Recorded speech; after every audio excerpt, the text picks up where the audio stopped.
আরে একটা যে হুন্ডা কিনবো গাড়ি হ্যাঁ কিনতে পারি না, খালি কিস্তি। সকালবেলা হইলে কিস্তি এলা রায় আইয়া খালি টাহার লেগে বইয়ে তাই কেমনে কি করবো, কিছু করতে পারি না। মাথায় কাম করে না রে। চাচা নতুন বাইক কিনলাম, কেমন হয়েছে? কি কাওয়াতি যা কন্যা চুলে শোন বন্ধু তুই এলাকার গর্ভবতী রে। বন্ধু, তুই তো ফসল হয়ে গেছো।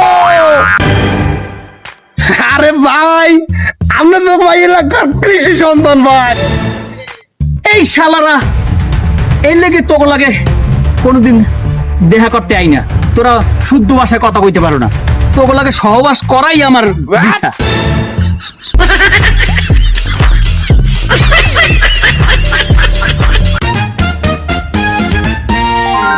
Subscribe to my channel.